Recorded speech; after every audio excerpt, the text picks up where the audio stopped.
নমস্কার বন্ধুরা, আশা করি আমার সকল প্রিয় বন্ধুরা ভালো আছেন এবং সুস্থ আছেন।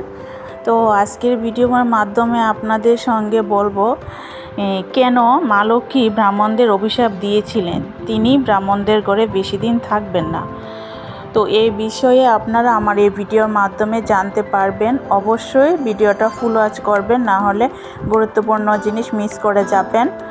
আর যদি না জেনে থাকেন অবশ্যই আমার এই ভিডিওর মাধ্যমে জানতে পারবেন। তো চলুন জেনে নেওয়া যাক।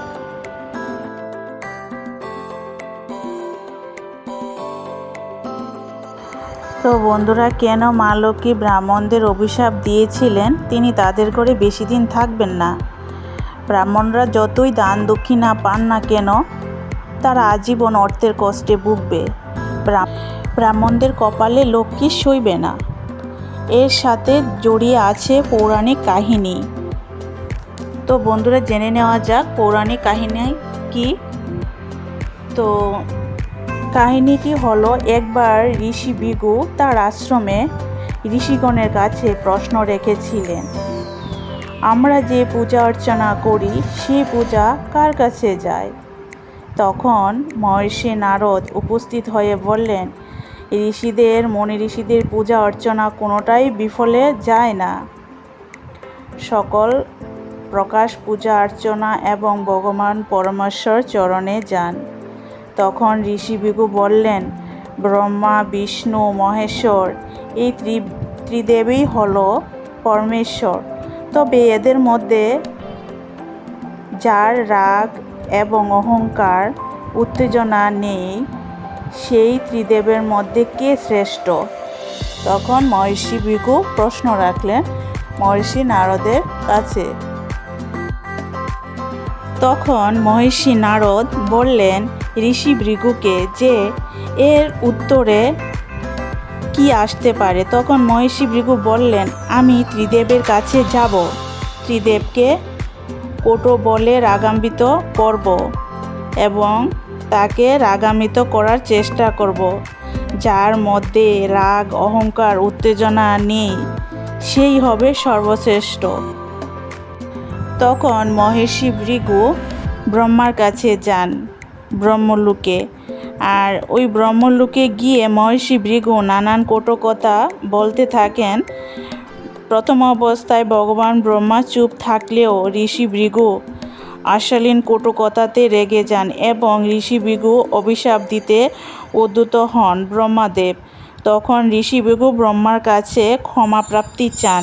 তিনি বলেছেন, ব্রহ্মা বিষ্ণু মহেশ্বর ত্রিগুণাদিদেব তাদের মধ্যে কে শ্রেষ্ঠ তার উত্তর খুঁজতে এসেছেন। তিনি সবিস্তারে জানান সে ব্রহ্মদেবকে।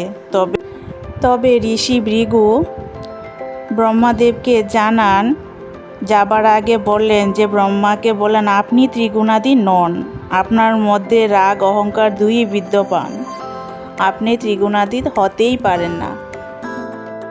একথা বলে ঋষি ভৃগু ব্রহ্মলোক ত্যাগ করেন এবং ঋষি ভৃগু কৈলাসে যান দেবাদিদেব মহেশ্বরের কাছে। ঋষি ভৃগু যথাযথভাবে মহেশ্বরকেও রাগান্বিত করার চেষ্টা করেন এবং তাকে অভিশাপ দিতে যান, কিন্তু মহাদেব ও প্রমাণ করে দিলেন যে তার মধ্যে ক্রোধ অহংকার দুই বিদ্যমান। ঋষি ভৃগু বধ করতে যান, কিন্তু আদিশক্তি দেবী পার্বতী মহর্ষি ভৃগুর আচরণে কথা সবিস্তার বললেন যে জগতে যে ত্রিদেব পরীক্ষা নেওয়ার সৎ সাহস দেখাতে পারে সেই হলো মন মুগ্ধকর। যেমন ভৃগু ঋষি তার সাহসতার পরিচয় দিয়েছে, সে অন্তত খুশি হন। মহাদেব এই কথা শুনে খুশি হন। মহাদেব ঋষি ভৃগুকে আশীর্বাদ করেন মহর্ষি ভৃগু যেন তার প্রশ্নের উত্তর তাড়াতাড়ি খুঁজে পান। মহর্ষি ভৃগু বললেন, মহাদেবে ত্রিগুণাদি হারিয়েছে, সুতরাং মহাদেব নন ত্রিগুণাদি। এবং তিনি মহাদেবের কাছে ক্ষমা চেয়ে কৈলাস ত্যাগ করেন। তারপর তিনি ভারাক্রান্ত মনে তিনি বৈকুণ্ঠের দিকে প্রস্থান করেন। তখন তিনি ভগবান বিষ্ণুর কাছে যান। তিনি দেখলেন ভগবান বিষ্ণু বিশ্রাম নিচ্ছে বহুক্ষণ ডাকাডাকি করে তার কোনো সাড়া পায়নি। তখন মহিষী ভৃগু ভগবান বিষ্ণুকে রাগানোর জন্য অনেক কটু কথা বললেন এবং সোজা গিয়ে শ্রী বিষ্ণুর বুকে লাথি মারে।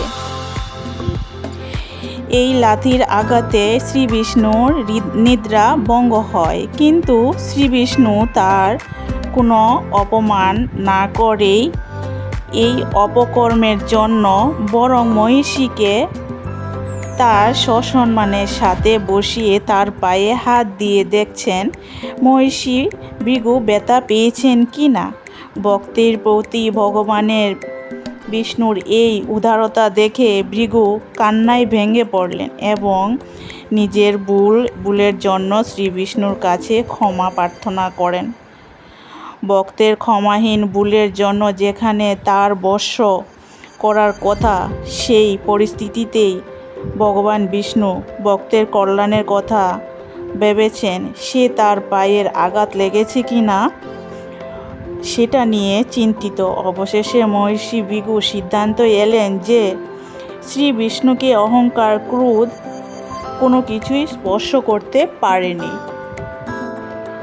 শ্রী বিষ্ণুকে অহংকার ক্রোধ এবং তার উত্তেজনা কোনোটাই স্পর্শ করতে পারেনি ভৃগু।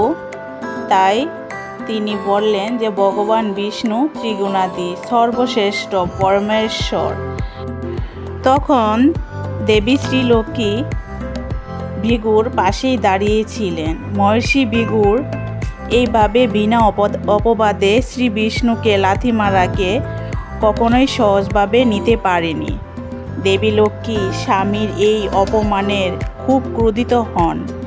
তিনি মহিষী ভৃগুকে জানান শ্রী বিষ্ণুর হৃদয় কেবল শ্রীলক্ষ্মীর বসবাস।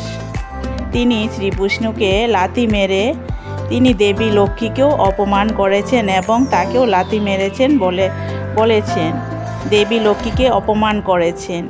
এই অপরাধের জন্য শ্রী বিষ্ণু ক্ষমা করলেও দেবী লক্ষ্মী ক্ষমা করবেন না। মহিষী ভৃগুকে দেবী লক্ষ্মী অভিশাপ দিয়েছিলেন, আজ থেকে কোনো ব্রাহ্মণের কপালে লক্ষ্মী সইবে না। ব্রাহ্মণ যতই দান দক্ষিণা করুক না কেন এবং পান না কেন, ব্রাহ্মণ সর্বদাই অর্থকষ্টে থাকবে। ব্রাহ্মণরা আজীবন দরিদ্রই থাকবেন। হাজারো দান দক্ষিণা নিয়ে তাদের মনে তৃপ্তি মিলবে না। এই বলে শ্রীলক্ষ্মী মহর্ষি ভৃগুকে অভিশাপ দিয়েছিলেন। তখন দেবী শ্রীলক্ষ্মী ভৃগুকে বললেন যে তিনি আর কখনো ব্রাহ্মণদের কাছে যাবেন না এবং তারা সবাই সম্পদ থেকে বঞ্চিত থাকবেন এবং লক্ষ্মীশ্রী থেকে বঞ্চিত থাকবেন। সর্বশেষে মহিষী ভৃগু লক্ষ্মীর কাছে দেবী শ্রীলক্ষ্মীর কাছে প্রার্থনা করেন তার অভিশাপ ফিরিয়ে নেওয়ার জন্য। তখন দেবী লক্ষ্মী তার অভিশাপ ফিরিয়ে নেয় এবং মহিষী ভৃগুকে বললেন যে যখনই কোনো ব্রাহ্মণ ভগবান বিষ্ণুর পূজা করবেন তখন তারা সেই অভিশাপ থেকে মুক্তি পাবে।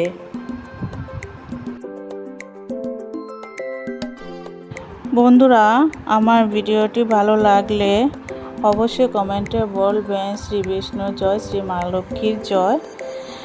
আর নতুন বন্ধুদেরকে বলছি আমার চ্যানেলটা সাবস্ক্রাইব করে পাশে থাকবেন আর পাশে থাকা বেল আইকন প্রেস করে রাখবেন। নতুন নতুন আপডেট ভিডিও আপনাদের কাছে পৌঁছে যাবে।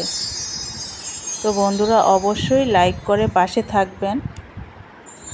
এখানেই শেষ করছি। সবাই ভালো থাকবেন এবং সুস্থ থাকবেন।